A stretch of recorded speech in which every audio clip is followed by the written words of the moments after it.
ধুবুৰী জিলা উপায়ুক্তৰ কাৰ্যালয়। আপোনালোকে দেখিছে নিৰঞ্জাল পৰিস্থিতি। উপায়ুক্ত ডাঙৰীয়া নাই, কেৱল এগৰাকী ADCৰ বাহিৰে কোনো অফিচাৰ ইয়াত নাই। গোটেই মানুহখিনি ঘৰ ভঙা কামত ব্যস্ত। মই আহি সুধিলোঁ মানুহখিনিক যে এইকেইদিন যে বিভিন্ন প্ৰেছত ওলাই আছে, আপোনালোকে কিবা নটিচ পাইছে নেকি? এটা বৃহত্তৰ এলেকা হ'ল আলমগঞ্জ আৰু এটা বৃহত্তৰ এলেকা হ'ল বিলাসীপাৰা। এই গোটেই এলেকাৰ মানুহৰ কোনো এখন নটিচ পোৱা নাই। আজি চৰকাৰে ন্যূনতম নিয়মখিনিও নামানি মানুহৰ ঘৰ উচ্ছেদ কৰিবৰ কাৰণে প্ৰশাসনক লগাই দিছে। এক যুদ্ধকালীন এটা হুপ মৰা এটা পৰিৱেশত আজি গোটেই মানুহখিনিয়ে দিনে ৰাতিয়ে কটাবলগীয়া হৈছে। আজি আহি আমি যেতিয়া পানবাৰী অঞ্চলত আহিলোঁ, তেতিয়া তাৰ মানুহসকলে কৈছে যে আমাৰ ইয়াত তিনি ধৰণৰ মাটি আছে। এটা হ'ল পট্টা থকা মাটি, এটা হ'ল আলমগঞ্জ কোঅপাৰেটিভ ছ'চাইটিৰ মাটি আৰু এটা হ'ল খাছ মাটি। এইসকলক উচ্ছেদ কৰিব বুলি বিভিন্ন আপোনাৰ মাধ্যমত ওলাইছে আৰু বাহিৰৰ আবহাৱাটো একে পুলিচ আপোনাৰ বিভিন্ন ক্ষেত্ৰত যি দেখা গৈছে সেইটো হৈছে লানিয়ে লানিয়ে ইয়াৰ প্ৰশাসনে কথা পাতিছে, কিন্তু কোনেও নাজানে কিহৰ কাৰণে ভাঙিছে, কোনেও কাৰণে মাটি লগা হৈছে। বেলেগে জানিব পাৰিছোঁ যে এই মাটিখিনি আদানীক দিব বিচাৰিছে। আজি গোটেই প্ৰশাসনখন আজি আদানীৰ হৈ গ'ল।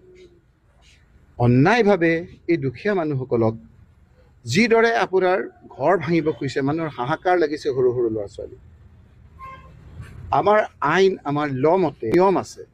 সুপ্ৰিম কোৰ্টৰ এক্সিকিউটিভ আহি আমি যেতিয়া পানবাৰী অঞ্চলত আহিলোঁ, তেতিয়া তাৰ মানুহসকলে কৈছে যে আমাৰ ইয়াত তিনি ধৰণৰ মাটি আছে। এটা হ'ল পট্টা থকা মাটি, এটা হ'ল আলমগঞ্জ কোঅপাৰেটিভ ছ'চাইটিৰ মাটি আৰু এটা হ'ল খাছ মাটি।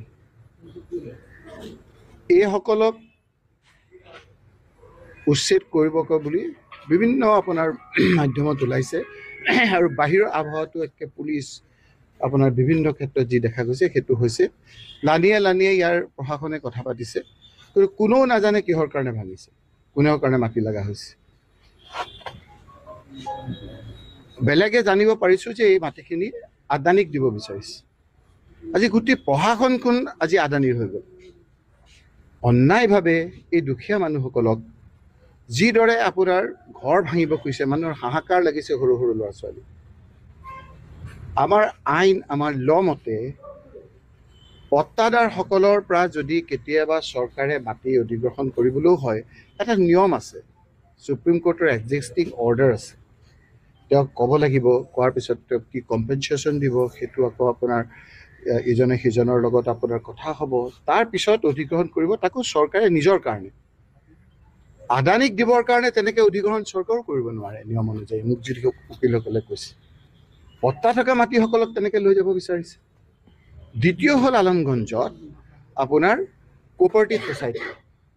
আমি জানো যে এই বৃহত্তৰ অঞ্চলত আমাৰ ৰজাৰ বংশধৰে এটা কোঅপাৰেটিভ কৰিছিল।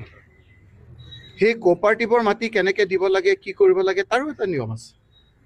সেই কোঅপাৰেটিভ ছ'চাইটিৰ আজি অংশ থকা ৰজা বংশৰ বহু লোকে আহি মোক কৈছে যে আমাৰ মিউটেশ্যন হোৱা নাই, আমাৰ মাটি বাৰীবিলাকৰ ঠিক হোৱা নাই, কোনোবা এজনে আমাৰ এনেকৈ দি দিলে আমাৰ হ'ব নেকি? হাইকোৰ্টত কেছ চলি আছে। আনফালে খাছ মাটিখিনি যিখিনি আছিলে সেইখিনিৰো বহুতৰ আপোনাৰ ডকুমেণ্টছ আছে। বিভিন্ন ধৰণৰ আপোনাৰ দধি ভাঙা মানুহ আছে।